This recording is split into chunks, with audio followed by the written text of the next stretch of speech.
Remember when you thought that you were seeing things just kind of pushed into games like different kind of messaging and messages and ideologies and things like that? And remember people were saying, no, no, no, it's just your imagination.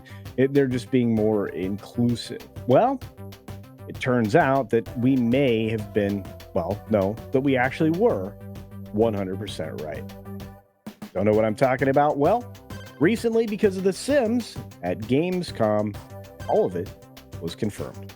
Let's talk about it on That Game Place.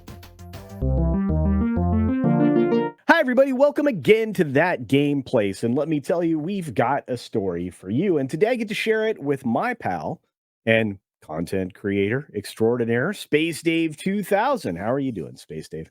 I'm doing super good, Culture. How are you this fine I'm day? I'm fantastic, and I'm quite excited. Maybe this is the wrong word for this, but I'm intrigued by today's story. Hopefully, you are too. And you're familiar with The Sims, I think, right? You've played all the games, haven't you? Yes, sir. I'm as old as dirt, so I do recall Sims 1, Sims 2, Sims 3, and finally, for the last 10 years, Sims 4. I've played them all, That's sir. that's right. And Sims 4 has been out for 10 years, but we're also missing out on something that, well, was a failure in the Sims universe, and that was Sims Online. Oh, yeah, that was a catastrophe, if I do recall. And again, I'm as old as dirt, so I do remember they did these interesting little tidbit advertisements, and EA, of course, had their claws, so to speak, inside the series, and of course, they love to do live service items. So this one didn't work out for them, though, unfortunately. No, not at all. In fact, when it launched in 2002, it never quite got the buy-in required to make it a long, sustainable running thing. It's not like World of Warcraft. No, no, no. They actually had to shut it down in 2008. I guess the people just got tired of paying that subscription fee for repetitive gameplay.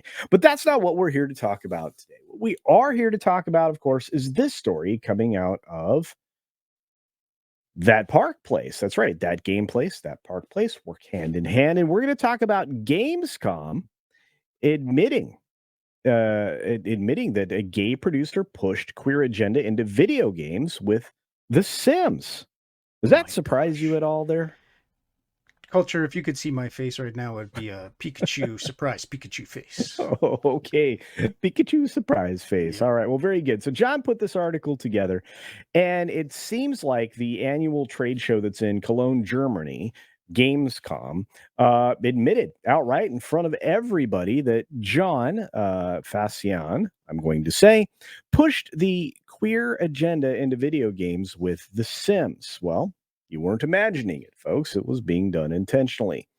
So it turns out that Gamescom posted on X a thread that was celebrating people of different lifestyles and highlighting a number of people that were pushing the rainbow agenda in video games, quite specifically. The company posted that Pride Month is almost over, but that doesn't mean that queer matters will stop being important.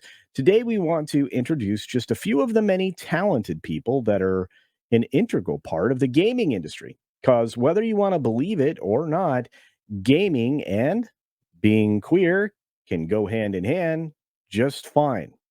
Okay. I wouldn't have imagined it any other Yeah. way. Color Um, us I, surprised. well, I have to ask you, have you ever heard of anybody not thinking that this was doable, I possible, have anything never like in that? my many years of gaming heard anyone talk or believe that that statement isn't possible. At least I would think that anything, I don't see why you can pick up Mario or pick up any sort of game, The Sims, and enjoy it no matter what your bedroom lifestyle is. I'm not sure even how that's relevant when you're playing games, but I hear you there. Yeah, it's very odd that that ends up being a talking point.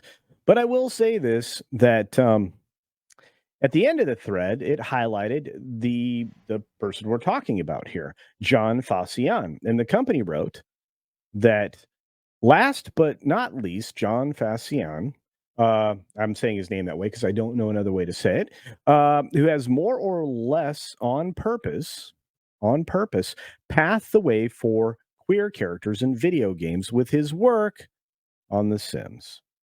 Yep. Agenda, you say? Culture? Agenda? Hey, I'm not making it up, but I guess he pushed for the the switching the people alteration ideology into the Sims 4 product itself. So essentially, Sims 4 allows players to assign pronouns. That's wild.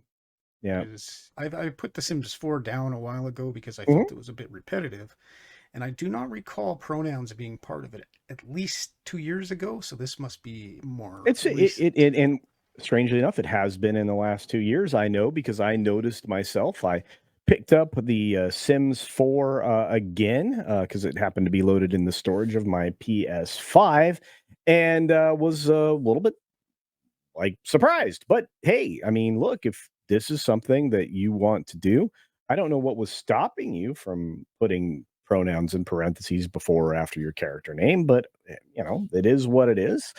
So anyway, Fascian detailed EA came to include this ideology into the game and said, first, we started looking into the game itself to see how we could approach the addition of customizable pronouns.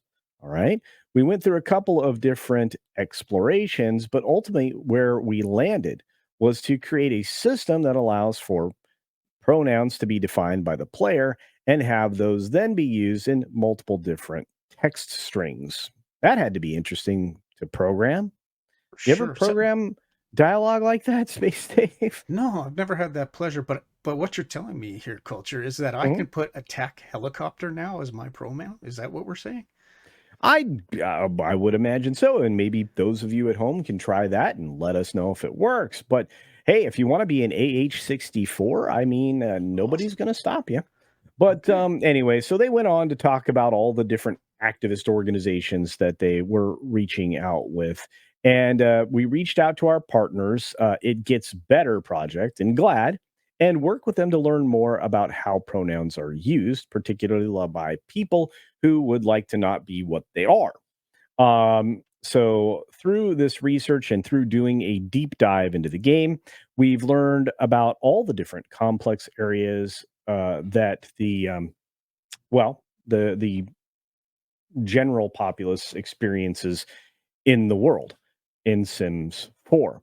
So, yeah, there's all kinds of things that you can do in this game that you couldn't do before. I think that, again, they've always had, or at least as far as Sims 4 goes, I believe they always had the ability to have same sex interactions, but it might even have gone back farther than that. But I think these other things are uh, definitely, definitely updated into the game in fairly recent updates. I would say you're right, Space Dave, in the last 2 years. But Fascian went on to admit in an interview that he and his team had been actively pushing for rainbow representation from within the company, at least in the games.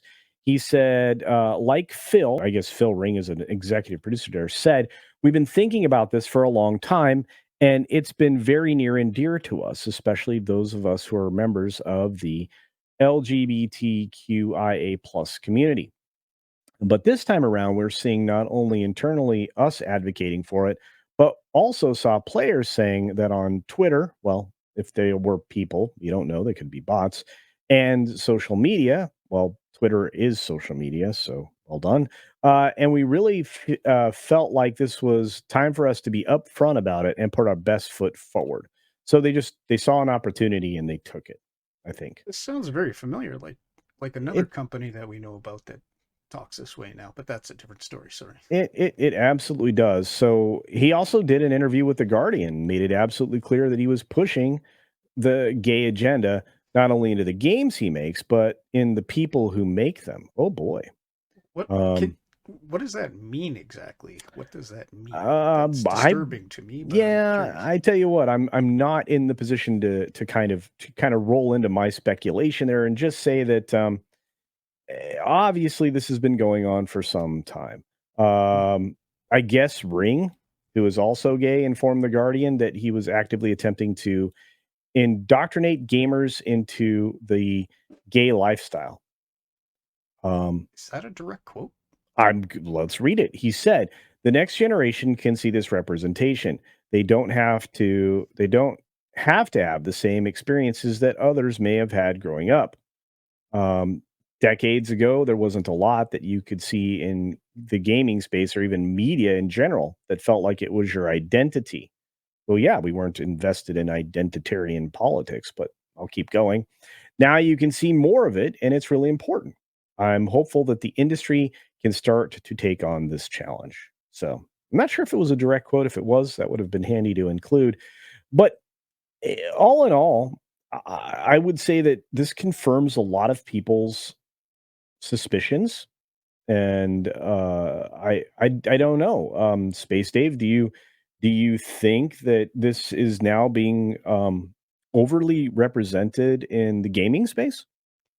For sure it is. I mean, when you look at even The Sims, or you look at, I know the dance game, for example, several of the iterations now shifted from 2023 to this year, and they changed the background characters to be ambiguous. Oh wow. So my daughters specifically didn't like that change. They thought it was strange because you don't represent anyone specific, and that's kind of where we're going with this. It feels that there is no identity whatsoever for your characters. It's ambiguous, right? So I if you think want to, I think you're right, Space Dave, and that's an observation I think a lot of people have been making recently, that they're really kind of, carving the edges off of characters. And I've some people call it uglification, some people call it other things. But I think that, trying to make them as ambiguous as possible is a way so everybody can see themselves in it. But I don't think anybody wants to see themselves as a potato sack. I right? could be wrong. Yeah, I But mean, uh, maybe there's a couple people out there, but So you're wearing your best surprised Pikachu face, and I'm wearing my wow. We've been talking about this forever, and it's finally been confirmed from the industry itself. To what end, I don't know, but I'll ask the audience. Do you think that this confirmation is going to change anything? Do you think it will affect people's decision making processes when it comes to these games? And do you think that maybe the Sims have pushed things a little too far, since you're basically simulating humans and their life experiences, maybe at a different in a different way than maybe actually exists to the vastness that it does now electronically? Let me know your thoughts about this and The Sims in the comments section down below. As always, thanks for being here at That Game Place, and thank you, Space Dave. Have a great day, everybody. See ya.